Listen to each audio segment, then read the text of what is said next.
वज़ीर आला खैबर पख्तूनख्वा ओहदे से मुस्ताफ़ी हो गए। अली अमीन गंडापुर ने अपना इस्तीफ़ा गवर्नर खैबर पख्तूनख्वा को भिजवा दिया। अली अमीन गंडापुर का कहना है कि बानी पीटीआई के हुक्म पर वज़ारत आला से इस्तीफ़ा दिया। वज़ीर आला का ओहदा बानी पीटीआई की इमानत था। सुहेल आफरीदी को मेरी मुकम्मल हिमायत हासिल रहेगी। इस्तीफ़े के मतन के मुताबिक अली अमीन गंडापुर ने लिखा कि वज़ीर आला बना तो सूबे को माली बहरान और दहशत गर्दी का सामना था। बानी पीटीआई की रहनुमाई की बदौलत सूबे को माली इस्तेहकाम की राह पर गामजन किया। दावा नहीं करता कि तमाम मसाइल का बेहतरीन हल निकाला, मगर खैबर पख्तूनख्वा के आवाम की खिदमत पूरी दयानतदारी और मुल्क की मुफाद में की। उधर गवर्नर खैबर पख्तूनख्वा फैसल करीम कुंडी का कहना है कि अभी तक अली अमीन गंडापुर का इस्तीफ़ा नहीं मिला। इस्तीफ़ा मिलते ही कानून के मुताबिक दस्तखत करूंगा। सूबे में जो कुछ होता रहा सबके सामने है। दूसरी तरफ सुहेल आफरीदी को वज़ीर आला की सिक्योरिटी फराहम कर दी गई।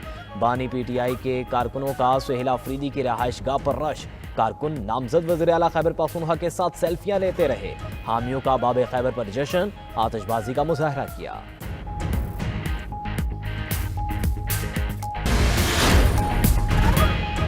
सुहेल आफरीदी नए वज़ीर आला खैबर पख्तूनख्वा होंगे। बानी पीटीआई का अली अमीन गंडापुर की कारकर्दगी पर अदम इत्मीनान का इजहार। बानी पीटीआई ने वज़ीर आला खैबर पख्तूनख्वा को ओहदे से हटाने का हुक्म दिया। पीटीआई के सेक्रेटरी जनरल सलमान अकरम राजा की मीडिया से गुफ्तगू कहा कि बानी पीटीआई ने औरंगज़ई में शहादतों पर इंतहाई गम का इजहार किया। बानी पीटीआई ने कहा कि इन शहादतों के बाद मेरे पास अब कोई चारा नहीं। बानी पीटीआई ने कहा दहशत गर्दी के खिलाफ पॉलिसी पर नजरसानी की जरूरत है। खैबर पख्तूनख्वा में तहरीक इंसाफ को नई शुरुआत करने की जरूरत है। चेयरमैन पीटीआई बैरिस्टर गोहर ने कहा कि बानी पीटीआई की हिदायत पर मिनोअन अमल होगा। तहरीक इंसाफ में कोई फॉरवर्ड ब्लॉक नहीं। कप्तान की मर्जी से कौन सी जगह पर किस खिलाड़ी को खेलना है। बानी पीटीआई की बहनों का सियासत में कोई अमल दखल नहीं। अली अमीन गंडापुर की खिदमात को खराज तहसीन पेश करते हैं। बानी पीटीआई की हिदायत के मुताबिक खैबर पख्तूनख्वा आगे बढ़ेगा।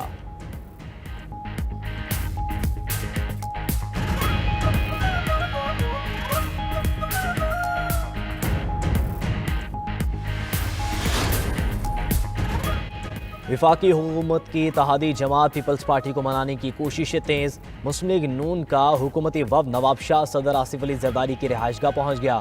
हुकूमती वफ्द खुसूसी तैयारे पर इस्लामाबाद से नवाब शाह पहुँचा। वफ्द सदर मुमलिकत आसिफ अली जरदारी से मुलाकात करेगा। वफाकी वज़ीर दाखिला मोहसिन नकवी भी मुलाकात में शरीक होंगे।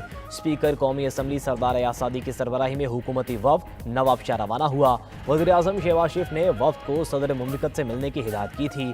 हुकूमती वफ्द ने नायब वज़ीर आज़म इसहाक़ डार, आज़म नज़ीर तारड़ और राना सनाउल्लाह शामिल। उधर chairman peoples party Bilawal Bhutto ने 18 अक्टूबर को सेंट्रल एग्जीक्यूटिव कमेटी का इजलास तलब कर लिया।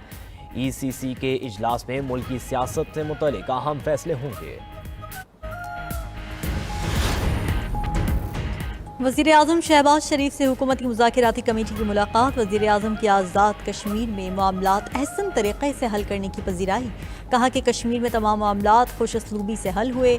कश्मीरी अवाम के तमाम तहफ़्फ़ुज़ात को दूर किया जाएगा। जॉइंट एक्शन कमेटी ने भी कश्मीर की तरक्की और खुशहाली के लिए मामला फहमी का मुज़ाहरा किया। हुकूमत अपने कश्मीरी भाइयों के मसाइल हल करने के लिए इक़दामात जारी रखेगी। अवामी मफाद और अमन हमारी तरजीह है। आज़ाद कश्मीर के अवाम की खिदमत करते रहेंगे। कश्मीरी अवाम की तरक्की और खुशहाली के लिए इक़दामात उठाते रहेंगे। दूसरी तरफ नून लीग का वज़ीर आज़म आज़ाद कश्मीर के साथ इत्तेहाद ख़त्म करने का इंदिया। सदर मुस्लिम लीग नून आज़ाद कश्मीर शाह गुलाम कादिर का कहना है कि हुकूमत की नाकामी और नालायकियों का बोझ क्यों उठाएं। हमारा फोकस अगला इंतखाब होना चाहिए। बानी पीटीआई लोगों को टिश्यू पेपर की तरह इस्तेमाल करते हैं। यही तारीख अली अमीन गंडापुर के साथ भी दोहराई जा रही है। वफाकी वज़ीर तारिक फजल चौधरी की इस्लामाबाद में मीडिया से गुफ्तगू। कहा कि मुस्लिम लीग नून और पाकिस्तान पीपल्स पार्टी का इत्तेहाद बरकरार रहेगा। अदम एतमाद की सियासी मुखालिफिन की ख्वाहिश कभी पूरी नहीं होगी। इसहाक़ डार की सरबराही में पीपल्स पार्टी से मुज़ाकरात का आगाज़ हुआ है। बाहमी इख्तिलाफ दोनों पार्टियों की क़यादत की सतह पर हल होंगे।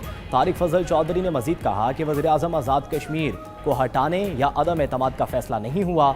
वज़ीर आज़म शहबाज शरीफ से मुलाकात में इस बात का कोई तज़किरा नहीं हुआ। जॉइंट अवामी एक्शन कमेटी का कोई मुतालिबा गैर आइनी नहीं। अवामी एक्शन कमेटी से किए वादों को पूरा किया जाएगा। पंजाब में बल्दियाती इंतखाबात दिसंबर के आखिरी हफ्ते में होंगे। पंजाब के बल्दियाती इलेक्शन 2022 के बल्दियाती कानून के मुताबिक होंगे। 2 माह में बल्दियाती हल्का बंदियाँ मुकम्मल करने का हुक्म। इलेक्शन कमीशन ने पंजाब में बल्दियाती इंतखाबात से मुताल्लिक फैसला सुना दिया। बल्दियाती इलेक्शन के लिए हल्का बंदियों पर फौरी काम शुरू किया जाए, इलेक्शन कमीशन का हुक्म।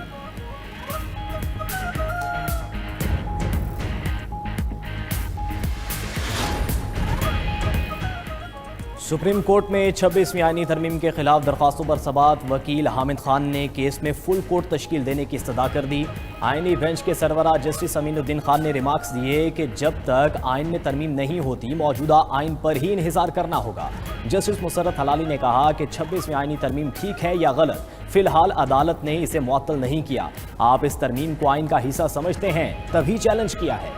जस्टिस मोहम्मद अली मजहर ने रिमार्क्स दिए, फिलहाल मरकजी केस को नहीं सुन रहे, फुल कोर्ट की दरखास्त पर दलाल दें। वकील हामिद खान ने दलाल दिए कि 26वीं आईनी तरमीम से जजिस की अक्सरियत खत्म हो गई।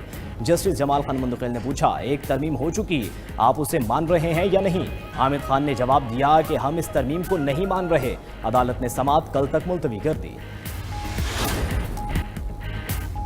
गजा मुआहदे पर हमास और इजराइल के दरमियान तीसरे रोज भी बिलवास्ता मुज़ाकरात। फ़लस्तीनी मुज़ाहिमती तंजीम हमास का कहना है कि कैदियों की रिहाई के लिए इजराइल के साथ फहरिस्तों का तबादला किया है। कतरी वज़ीर आज़म शेख मोहम्मद बिन अब्दुर्रहमान अस्सानी को मुज़ाकरात में शिरकत पर खुशामदीद कहते हैं। तुर्क और मिस्री इंटेलिजेंस चीफ्स की मुज़ाकरात में शिरकत खुशाइंद है।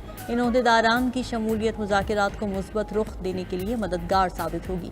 इजरायली वज़ीर आज़म नेतन्याहू के मुज़ाकरात को सबूताज करने की गुंजाइश महदूद होगी। अरब मीडिया का कहना है कि सालिस मुमालिक मुआहदे पर अमल की राह में हायल रुकावटों को दूर करने के लिए काम कर रहे हैं।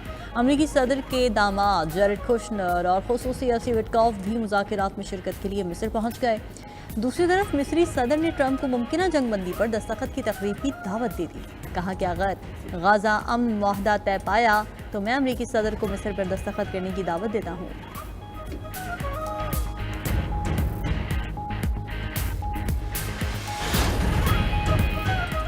जंगबंदी मुज़ाकरात के बावजूद इसराइल की गजा में बमबारी से होनी फौज ने मजीद 10 फ़लस्तीनियों को शहीद कर दिया। गजा में हमलों से 3 रोज़ में 104 फ़लस्तीनी शहीद हो चुके। गजा शहर के इलाकों सबरा और अल रमाल में गोलाबारी, 3 अफराद शहीद। दूसरी तरफ 60% यहूदियों ने इसराइल को गजा में जंगी जराइम का मरतकब करार दे दिया।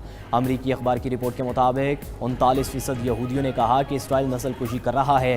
68% यहूदियों का वज़ीर आज़म नेतन्याहू की क़यादत पर अदम इत्मीनान।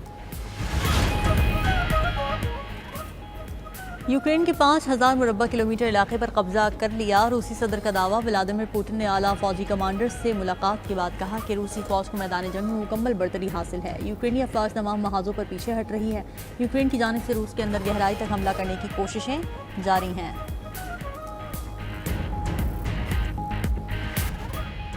स्पेन का इसराइल पर दिफाई साजो सामान की बरामदात पर मुकम्मल पाबंदी का ऐलान। इसराइल को दिफाई सामान, टेक्नोलॉजी या मसनूआत बरामद नहीं की जा सकेंगी। स्पेन की पार्लियामेंट से नया कानून मंजूर।